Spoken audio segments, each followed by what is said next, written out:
All right, well, good evening, everyone. Happy Tuesday. Thanks so much for joining, and I think we'll hear that doorbell ring a few more times as a couple more people enter. But my name is Corey. I'm the Director of Communications with SCIU Healthcare. I see a lot of familiar names and faces in the group tonight, so thanks for joining.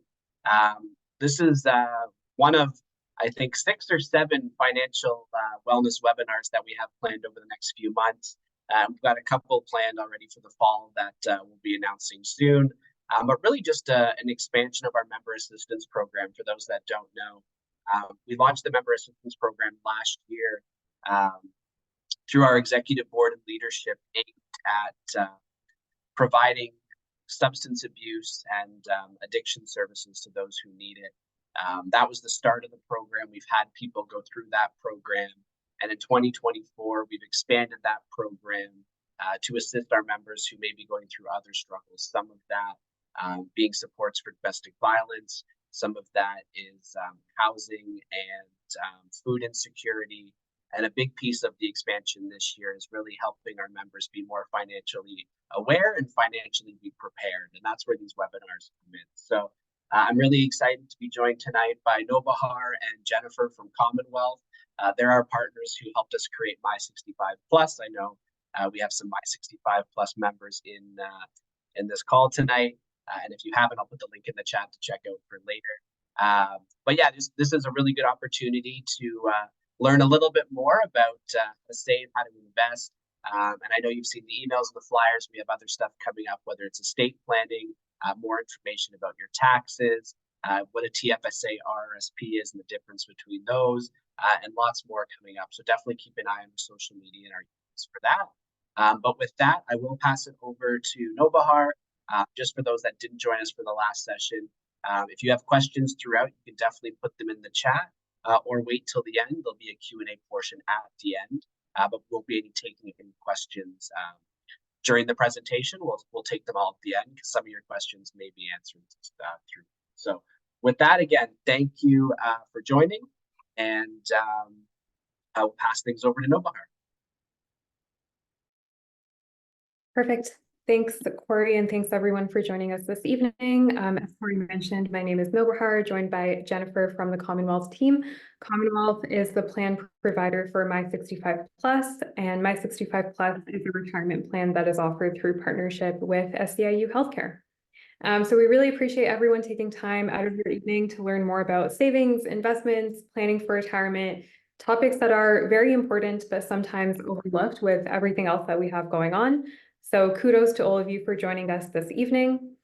In terms of what to expect format-wise, we'll spend around 15 to 20 minutes going through some slides. There will be a few audience polls in between, so keep an eye out for those.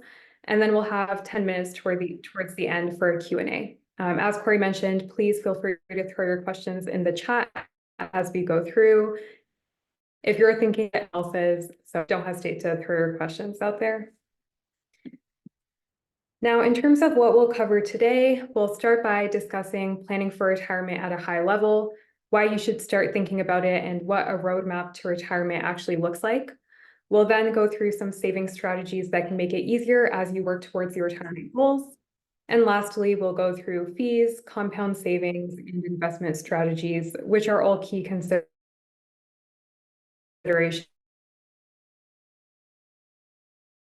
First one is already here for everyone on the call. And the question is, what would future you in retirement? So before we dive into the nuts and bolts of retirement planning, about what it is that we're actually working towards,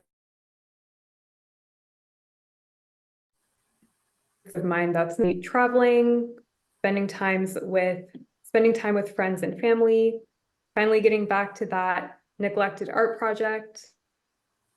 So take a future you would do in retirement.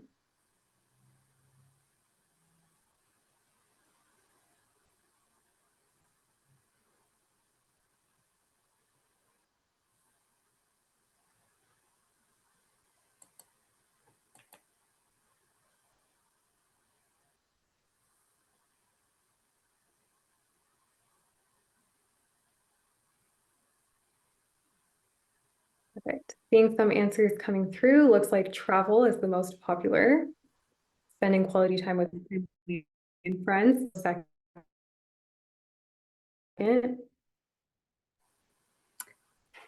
And Nobahar, you're breaking up a little bit. It's looking fine. The connection is looking fine on my end. Is it still disconnecting or is it okay? You were breaking up a little bit throughout that introduction. Yeah. Okay. Well, let me know if it's better. If it gets worse, maybe you can jump in. But is it okay for now? Yes. Okay. Okay. Perfect. So gonna end the poll there.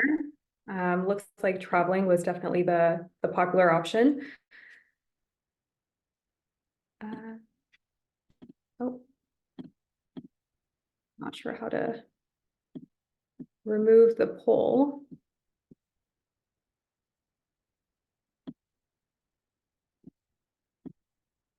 Okay, perfect.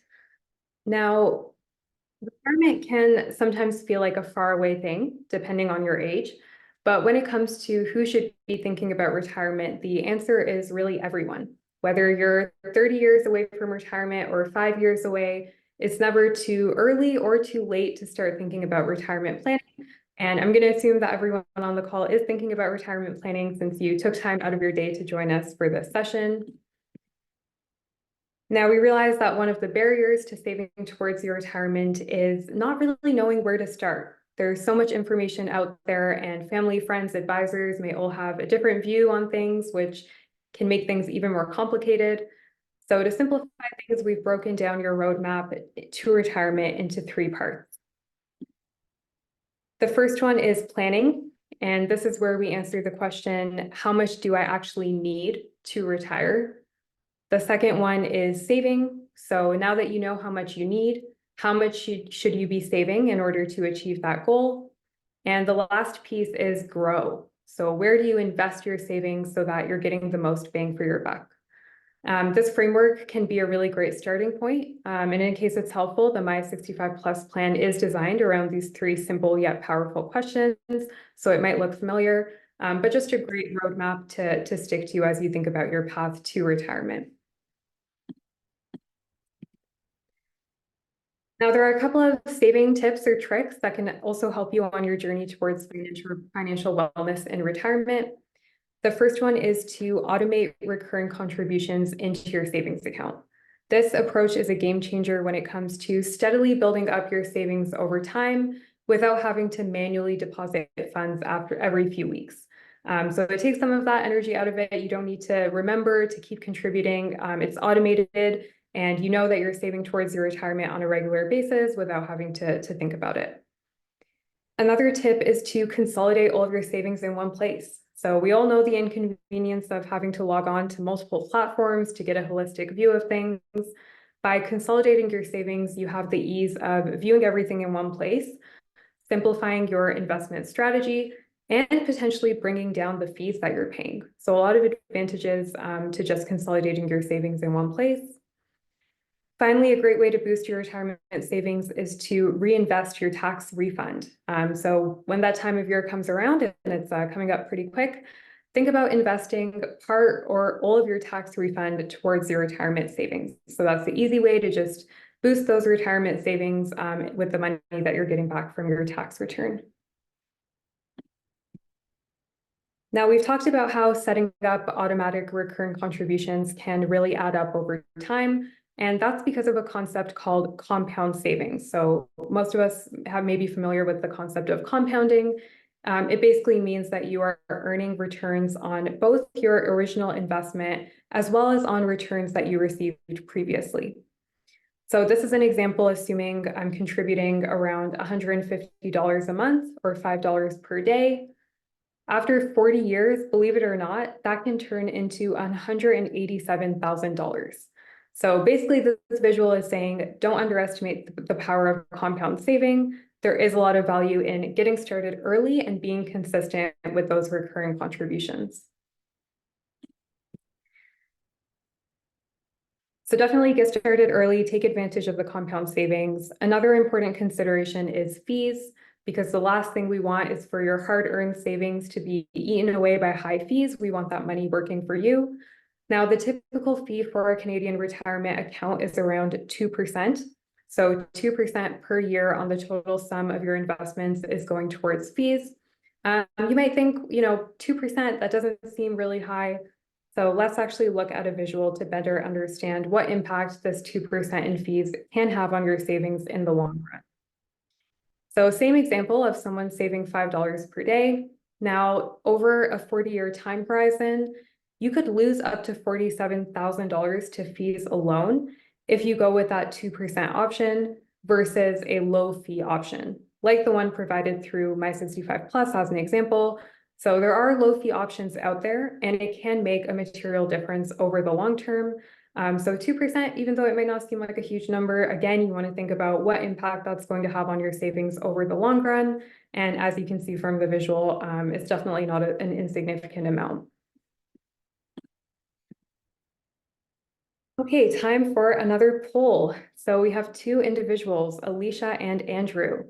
Alicia, on the one hand, started saving when she was 35, and she's been investing $75 per month. On the other hand, we have Andrew, who started saving a little later at the age of 45, and he's been investing $100 per month. So the question is, who will end up with more money at the age of 65? Now, remember what we said about compound savings and the power of starting early, and that's the only hint I'm going to give. So I'll open up the poll and see what who people think is going to end up with more by the time they turn 65.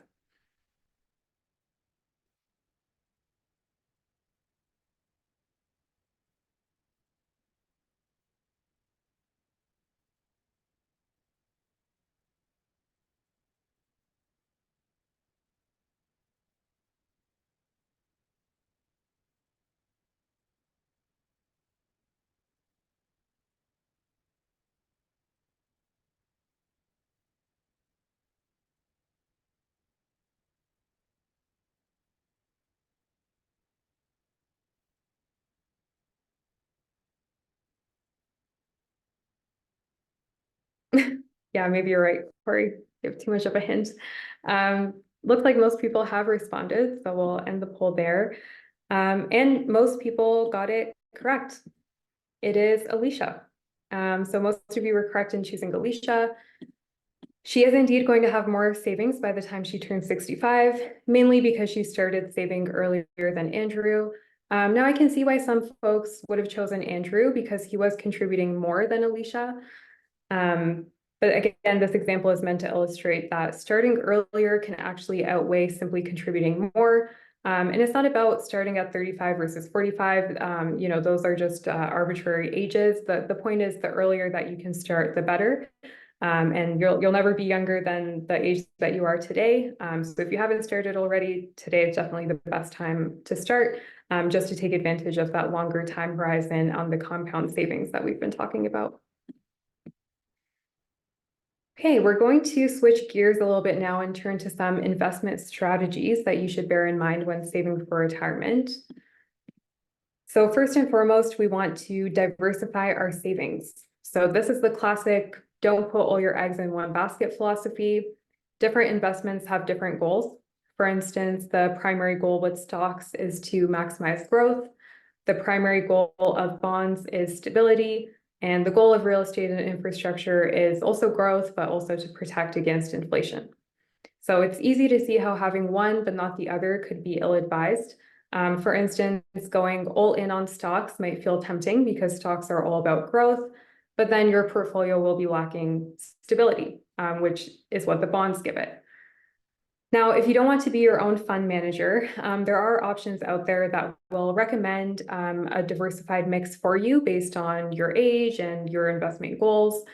So for instance, if you're familiar with the My65 Plus plan, you would know that it provides a recommendation on how you should be investing your savings based on your age and your retirement goals. So it gives a suggestion of how you should be diversifying your investment between these three buckets. But the moral of the story is you definitely want to diversify. make sure that you have a broad selection of assets across these various groups. The other consideration is balancing risk versus reward. So when you're younger, when you have a longer time horizon ahead of you before retirement, you can certainly afford to take on more risk in favor of growth.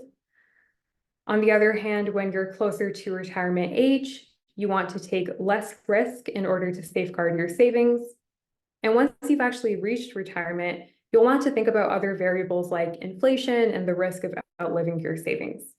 So all that to say, your tolerance for risk is going to change throughout your life based on your time horizon. So the makeup of your investments should also change accordingly. So like I said, maybe a little bit more equity weighted when you're younger, and then more heavily weighted towards the bonds as you get closer to retirement age. The last investment tip is staying the course. So your investments will undoubtedly go up and down based on global events and market downturns. Now, I know it can be concerning to see your investments fluctuate. No one likes to see their investments going down. But just remember that it's not about timing the market. We like to say it's about time in the market. So it's very important to stay the course and remember that you're playing the long game.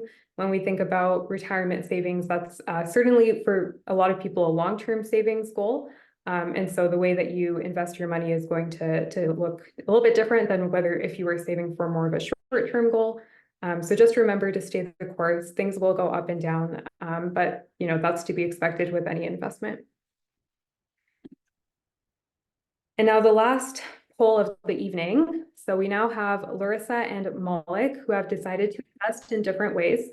Larissa has chosen to invest in cryptocurrency because she's heard a lot of promising things about it. She thinks that she may get really good returns. Meanwhile, we have Malik, who is investing in something called a target date fund, which is a diversified fund that has a mix of stocks and bonds. And the question is, whose strategy is less risky? So we want to know between Larissa and Malik, who is investing in a less risky way.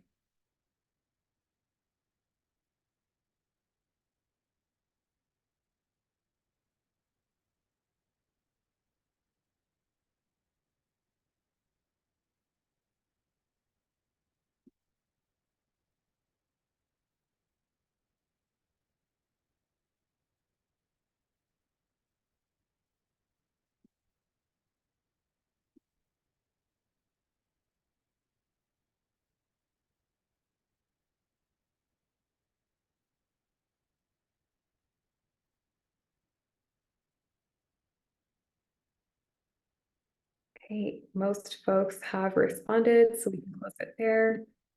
Seems like Malik is the clear winner. And most of you would be correct.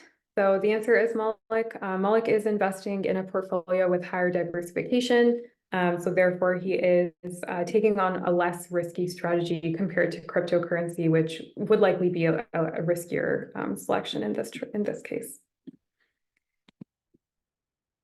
Okay, so I know we've covered a lot, and this has been a great primer, but there's certainly more that we could go into.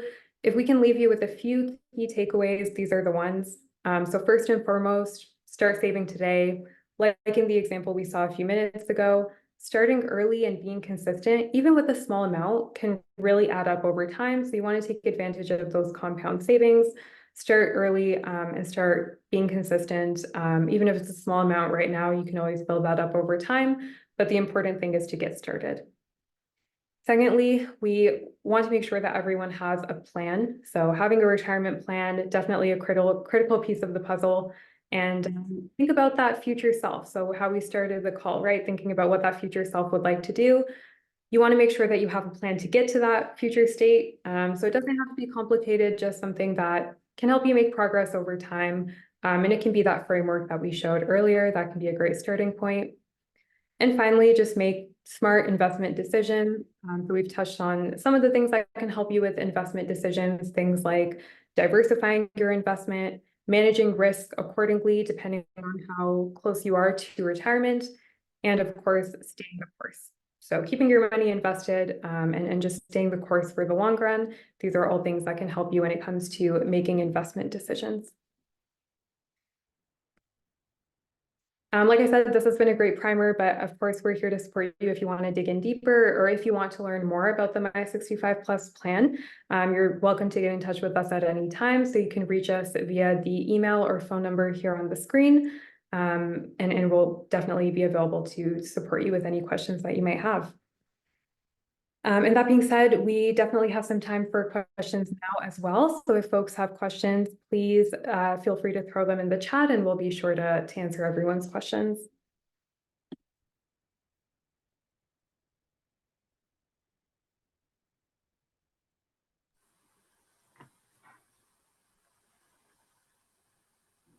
Don't be shy.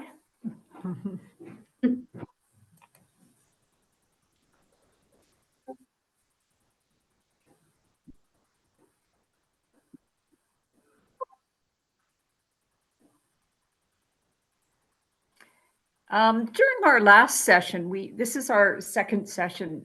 We had quite a few questions just regarding the My 65 plan.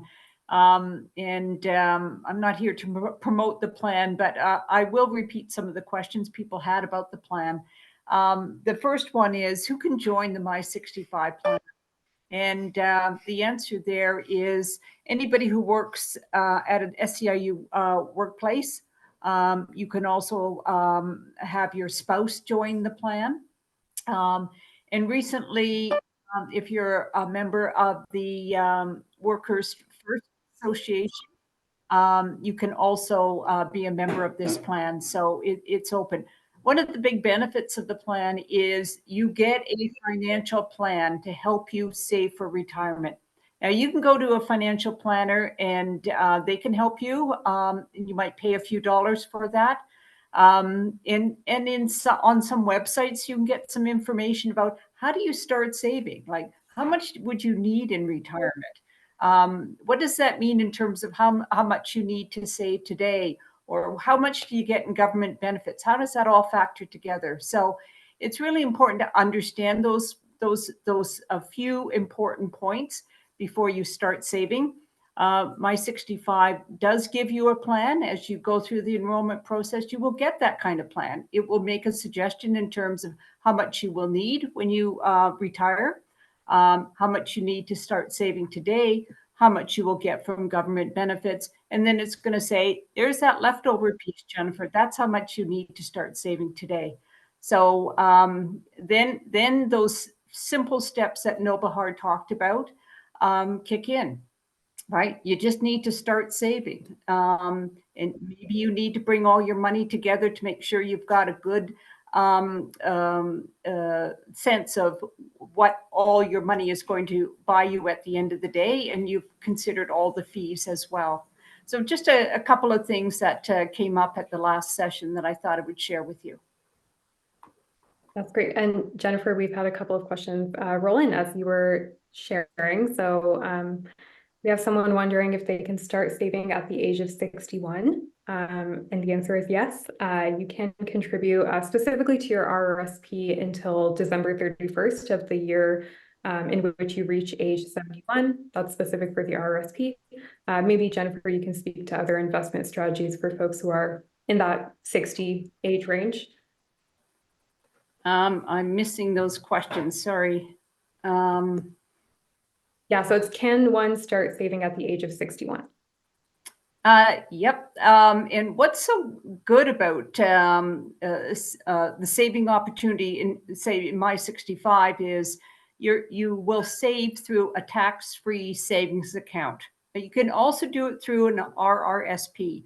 But a tax-free savings account, there's no time frame when you have to stop contributing. You can contribute right until you're age 80 if you want.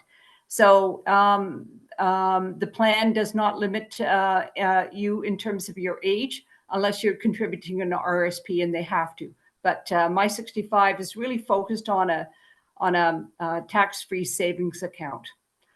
So it gives you lots of flexibility there. And so we have another question. I thought everyone can join the plan and you don't need to be an SEIU member. Is this true? So maybe we can clarify the eligibility for the plan. Yeah. If you are working in SEIU workplace, you can join the plan. So usually that means you're an SEIU member. But some folks aren't SEIU members and are still eligible. And as I said, your spouse is also eligible. So if you're an SEIU member, your spouse who may not be an SEIU member can also join. And if you're familiar with a certain association, Workers First, you can also join through that group. And now someone is wondering if they already have a pension plan, but they're not happy with it. Can they start the My65 Plus plan and have them both running? Is it possible to open the My65 Plus plan and combine them? Yeah, it depends on what kind of pension plan you're in. If you just have money being saved in an account, say you have an RSP with your bank, you could join the My65 plan and then transfer that money across to the My65 plan. If you're in, say, the HOOP plan, then I think your participation there may be mandatory. But you can still be in ours, right? You can always be in the My65 plan. And we actually do have a question related to HOOP. So someone is asking, can you consolidate RRSP, TFSA, and HOOP pension? You can consolidate your money. So you might have, as I said, an RSP or a TFSA with another financial institution, and you can transfer that across without impacting anything in terms of triggering tax or any other issues. So you can do a transfer from one financial institution to another. If you are in HOOP and you left and you had an entitlement out of that plan, you could also move that entitlement into this plan. More questions about the My65 plan. So how much do I need to start? I am 56 years old. And then is there a cost to the plan? Yeah, that's a good question. The minimum contribution is $30 per month. So it's kind of like $1 a day. So that's the minimum contribution. There are some fees, and Nobahar talked about the importance of fees. The fees, if you were probably with a bank, you might pay 2% in fees. So at the end of the day, that's a very high rate. In the My65 plan, it's not 2%, it's 0.6%. However, you also pay a little bit of an administration fee. So you'll pay $3 a month if your account balance is under, or $4 a month if your account balance is under $3,000. And then after that, it's $7 a month. So those are two things that trigger a fee in our plan. Great. And then someone is wondering if they change jobs and are no longer with SEIU, but still paying into My65, can they continue to contribute, or are they no longer able to contribute if they change jobs? No, once you're in the My65 plan, it's there for life. It doesn't matter if you leave SEIU, change your workplace, join another plan. You can always stay in My65 and continue to contribute. You'll do it through your bank account, and you just carry on. That's a real benefit of the plan, and the fees don't change. Yeah, great point. And then two more questions. So does My65 belong to any financial company? My65 is sponsored by SEIU Healthcare. So it's a union plan. So they sponsor it, and Commonwealth, where Nobahar and I work, are the record keepers. So we're not owned by a bank or a financial institution. Your plan is a union plan. And someone asking if they can take out what they put in. So maybe wondering how withdrawals work. Yeah, and I will say we're going to do a session in early April on the differences between RSPs and tax-free savings accounts. But I will say, if you're contributing in this plan, you're probably going to be doing it through a tax-free savings account. And yes, you can withdraw that money. Like, hopefully you're saving for retirement, and you don't need to withdraw. But if you do need to, you can always do that. You're not going to be taxed when the money comes out. Okay, so that's really important. If you had your money in RSP, you're going to be taxed when you take it out, not for a tax-free savings account. You can withdraw it. You can do some or all of it. There is a fee to do a withdrawal. If it's a withdrawal, it's $25 administration fee. So that's for how money is going out of the plan, and then someone is wondering more about how money goes into the plan. So is it paid, is it a deduction from their pay, or do they need to pay it directly into the plan? Yeah, it depends if you're in a workplace where an employer is providing payroll deductions. So not that many employers right now are doing payroll deductions. Care Partners is, for example, Blue Door, North Yorkers are in a situation where it's set up that way.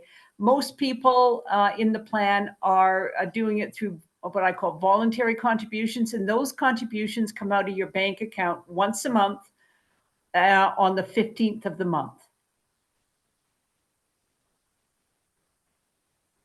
So we still have some questions rolling in, which is great. So someone wondering if the plan has a GIC option. No, we get that question quite a bit because I know people, some people are, are quite conservative in their investment approach. We don't have a GIC. I think what No But Hard talked about is we have a series of funds in the plan. And if you're more conservative, you might want to lean towards going into that fund versus something that is really set up for somebody quite young who can take a little bit more investment risk. So we do have some options where it's a lot more conservative, but we don't have a GIC. And then someone is asking if we could repeat the fees. So we'll do that. Before that, just one more question on will someone receive their full pension amount even if they are contributing into an RRSP? Maybe I'm not sure of the question. As will I be getting my full pension even if I have a few $1,000s in RRSP? So a full pension, there's different ways to answer this. If you're talking about a full government pension and you're taking RSPs in retirement and you're drawing those down, those will impact your government benefits. They will reduce your government benefits. If you are in a register like the HOOP plan, right? You can get you can get your full entitlement out of that plan when you retire and still have this plan on the side. So that won't impact the HOOP plan. And I'm glad that someone is asking a question about consolidation. So can I do a transfer from my existing TFSA to my 65 plus TFSA? You sure can. And you can go on to, if you join our plan, you go on the website and you can initiate that transfer. The My 65 plan does all the legwork for you. You go in, you fill in a form with a bit of information about your financial institution. And then we'll take that form and we will work with that other financial institution to pull the money across. Okay, so you can certainly do that. But you've got to do it in the right way. You don't want to cash out and then make a big contribution. You just want to transfer it right across. And Jennifer, could I just bother you to repeat the fees? A few people asking about that. Yeah. The fee on the balance in your account is 0.6% per year. So again, often you're going to pay 2% at a bank. It's 0.6% per year. And then there's administration fee of $4 per month if your account balance is under $3,000, and $7 per month if your account balance is over that $3,000 threshold. So yeah, Nobahar has just pulled that up for you. You can see that on this slide at the bottom.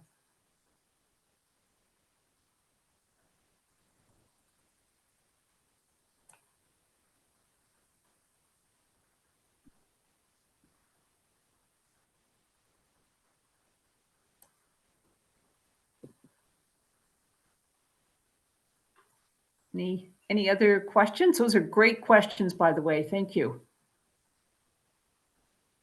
I do think there's a follow-up just to the pension related question. So someone asking, but it will reduce your government pension, correct? Because I have contributed to an RRSP.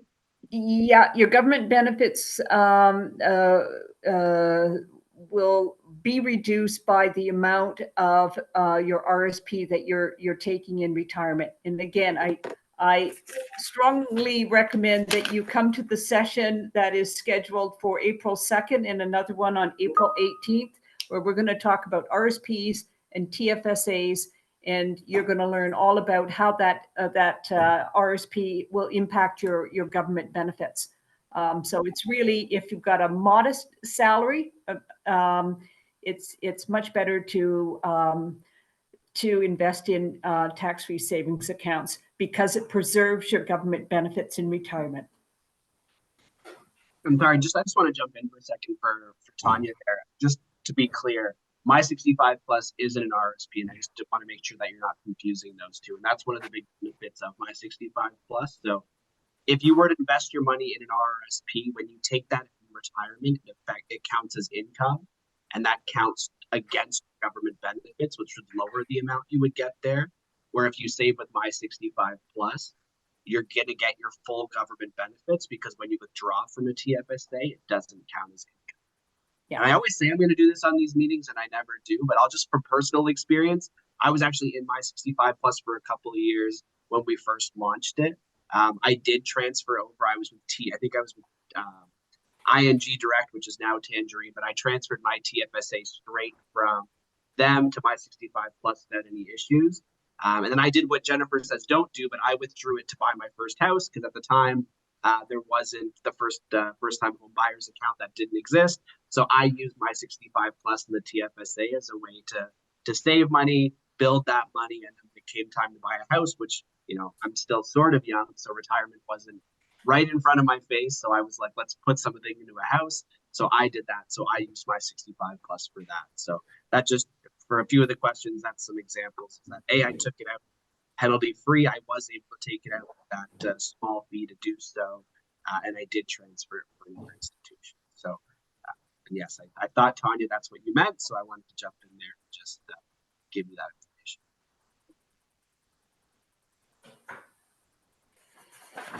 I guess that's it for questions. So I'll wrap this up here. I think, first of all, thank you everybody for joining us on this Tuesday evening. We know your time is precious, so thank you for spending a little bit of it with us.